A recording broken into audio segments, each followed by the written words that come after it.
Today is day 305 of the October 7th war and the Hamas hostage crisis. The people of Israel are waiting. Will the criminal caliphate in Iran try to murder our families? Will they target civilians as they've announced they plan to? Iran's proxy army in Lebanon, Hezbollah, keeps trying to murder us. It fires at us every day, 7,000 rockets, missiles, and drones since October 8th. The U.S. is reportedly warning of a possible two-wave attack, one from Hezbollah and one directly from Iran and its other proxy armies in places like Syria, Iraq, and Yemen. Yesterday, Iran's proxies in Iraq attacked Americans. They fired rockets at a U.S. base and seriously injured U.S. personnel. Because as Iran says, Israel is the little Satan, but America is the great Satan. Iran's proxy Hezbollah said it clearly. Israel is just a tool. This war is actually about America. Our war is your war. Our safety is your safety. Our victory is your victory. Iran wants to hurt Israel to hurt America. That's why it's so important that the U.S. is preparing to support Israel if Iran attacks. Supporting Israel is supporting the world's security. The U.S. is building up a nearly unprecedented military presence to help blunt any Iranian attack, like what it sent after October 7th when Hezbollah was considering joining the fray against Israel. Aircraft carriers, missile defense ships, advanced F-22 stealth fighters. The U.S. is sending a clear message to Iran. Don't. Don't mess with our ally Israel. We have its back. In news outside of Iran, we now know straight from the UN itself that UNRWA staff took part in the Hamas October 7th massacre. That's right, the UN's taxpayer-funded employees took part in the deadliest day for Jewish people since the Nazi Holocaust. UNRWA denied it. UNRWA mocked the accusation. Now, UNRWA boss Felipe Lazzarini was forced to admit what we all knew. And even now, Lazzarini is still hiding the truth, that UNRWA is a Hamas front group. Lazzarini wants you to believe that there were only 9 UNRWA participants in the October 7th rape, murder, and kidnapping rampage. But Lazzarini only even investigated 19 UNRWA staff members and found half were directly involved. That admission must include UNRWA staff we all saw on video half a year ago snatching Jonathan Samorano's corpse into a UN vehicle. And it must include UNRWA staff recorded bragging, "I have female captives, I caught one, I'm inside with the Jews." And it must include UNRWA staff who imprisoned hostages in their Gaza homes, according to the hostages who were held by them. Lazzarini, in the same breath as admitting UNRWA staff took part in October 7th, has the audacity to say that UNRWA is continuing life-saving work with more neutrality than anyone else. Life-saving work? On October 7th, it only did life-taking work, the most Jewish lives taken in one day since the Holocaust. Lazzarini wants your government to keep handing over your cash to the Hamas front, UNRWA. He wants to take your monies to subsidize Hamas's forever war on the Jewish state. Lazzarini is still covering up UNRWA's Hamas complicity. Why hasn't he released the full report? UNRWA must let us see the entire report, not just a press release. Lazzarini wants you to forget about the hundreds of hardened Hamas terrorists on UNRWA staff, about the thousands of Hamas affiliates, 10% of Gazan UNRWA staff, about the hundreds of thousands of Gazans indoctrinated to hate and murder in UNRWA schools, and about the millions of dollars diverted from UNRWA to Hamas's genocidal mission.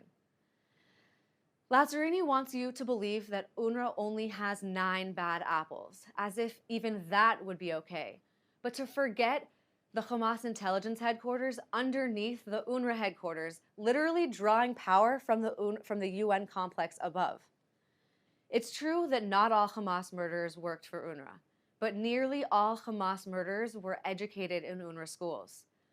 UNRWA used your taxpayer funds to educate the monsters that gang-raped a man on October 7th. And now Hamas's UNRWA graduates have been using those same UNRWA schools to carry out their attacks. Back in 2004, 20 years ago, UNRWA's then head said, I am sure that there are Hamas members on the UNRWA payroll, and I don't see that as a crime.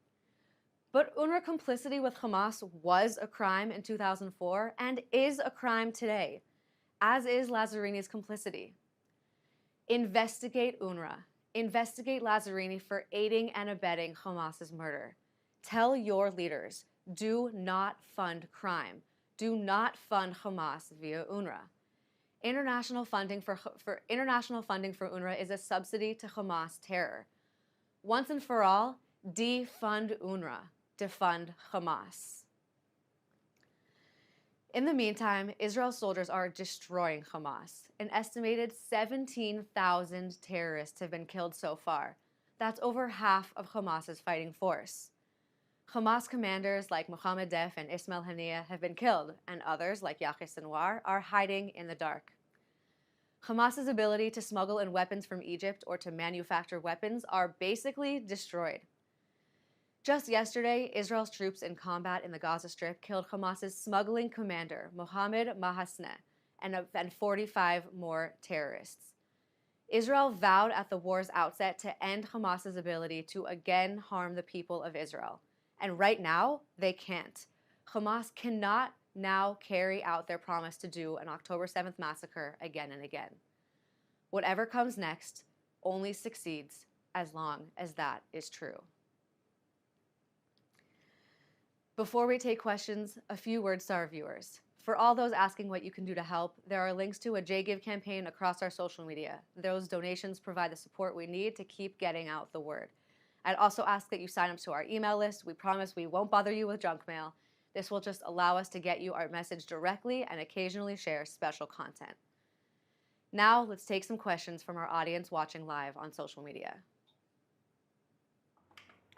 Our first question today comes from Laura on YouTube, who asks, if it's Hezbollah and Hamas leaders who were assassinated, why are we waiting for an Iranian response? That's a great question. Shuad Fuqar was eliminated by the IDF in Beirut in Lebanon, and we still don't know for sure with 100% certainty who exactly took out Ismail Haniyeh in Iran. But we do know from Iran's response that there is no Hezbollah and there is no Hamas without Iran. And there is no Iran without its terrorist proxies doing its dirty work across the Middle East. I think that the world finally sees what we've been saying for months, if not years, that Iran is the head of the snake and that Hezbollah and Hamas are only its little underlings that are doing its dirty work on Israel's borders. Because remember, Israel doesn't share a border with Iran. When Iran wants to attack Israel, and that's clearly on a daily basis, it must do so with its proxies that are on Israel's border.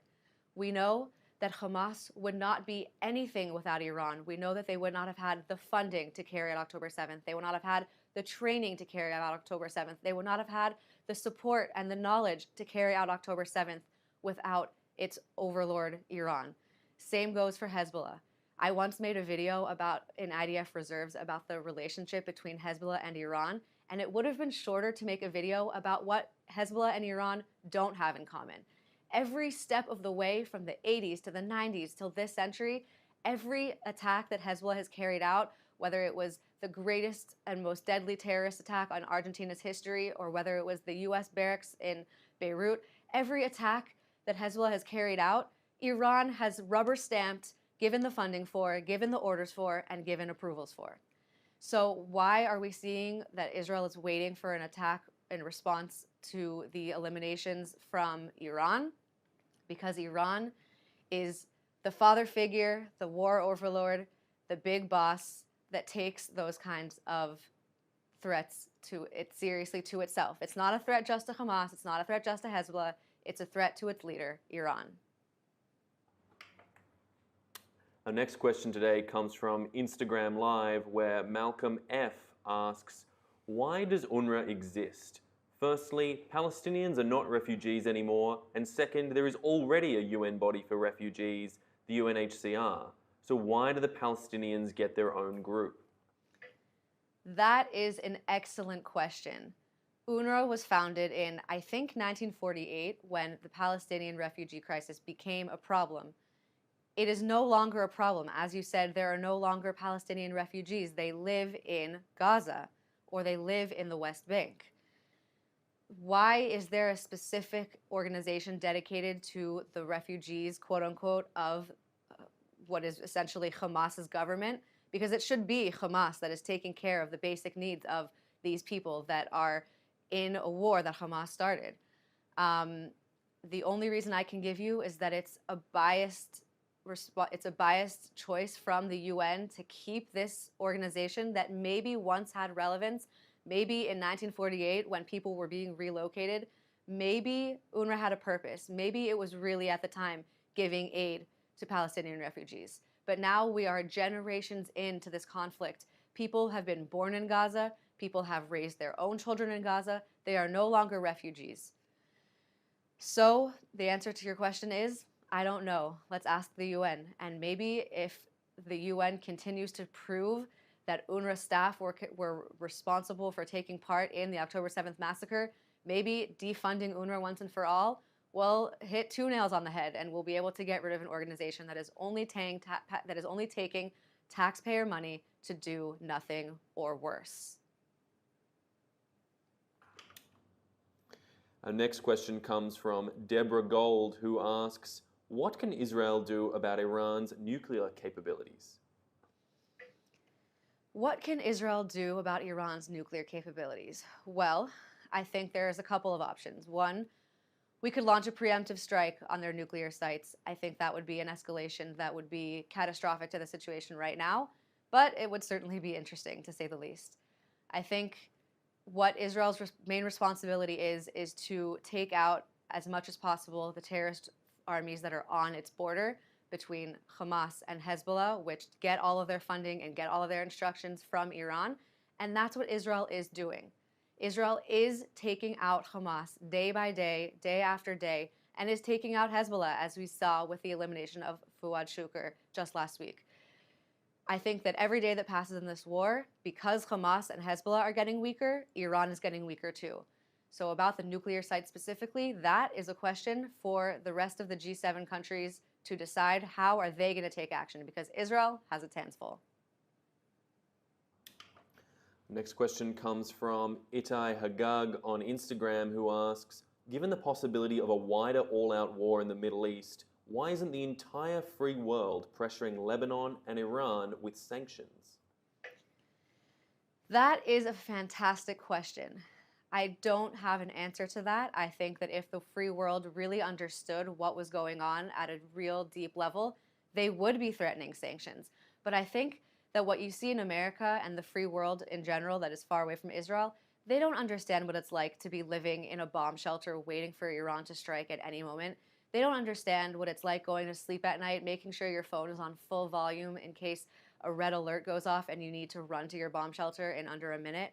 They don't understand what is going on, and they erroneously see the response that we're waiting for from Hezbollah and Iran as a counterattack to our elimination. They don't see it as a next step in the escalation that Iran started on October 7th with its proxy Hamas, and that Hezbollah started on October 8th with its first of its 7,000 rockets, missiles, and drones that they've been attacking us with every single day. If the Western world was really paying attention, which they are not, if they were really paying attention, they would see that Iran started all of this, that Israel is trying to finish it, and that every step that is taken along the way by Iran and Hezbollah to further drag out this forever war is only against the interest of the entire free world and is not for the interest of anyone. So I do think it would be wonderful if the world slapped some sanctions on Lebanon and Iran.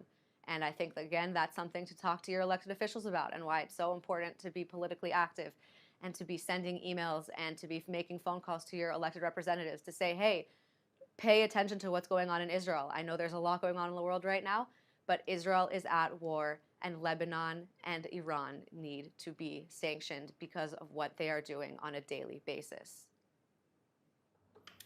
And our last question today comes from Ramona on LinkedIn, who asks, any thoughts on Israel's performance in the Olympics? I have to be honest, I have been a little bit too busy with reserve duty to be following the Olympics so far. I know that the windsurfing Olympics was won by the brother of my former commander, which is really exciting. I want to give a big mazal tov to him. I think besides that, that Israel is doing an amazing job. I've seen that we've had at least one gold, at least 2 silvers, and I know that we're doing a great job, especially in the face of the pain that the Israeli Olympians must be going through on a daily basis, seeing what's going on in Israel. So I'm super excited to, when I have some free time, continue to watch the Olympics and see Israel do well and show Israeli strength on the world stage. That's all we have time for today. Thank you all so much for joining. I just want to say that I know that this is an incredibly precarious time and that we are all a lot more stressed than normal. And I just want to say we will get through it. Israel will get through it. We are strong. We can defend ourselves, and it will pass, and everything will be okay. So thank you again so much for watching. Join us again tomorrow at 3 p.m. Israel time, 8 a.m. Eastern time. And in the meantime, stay safe.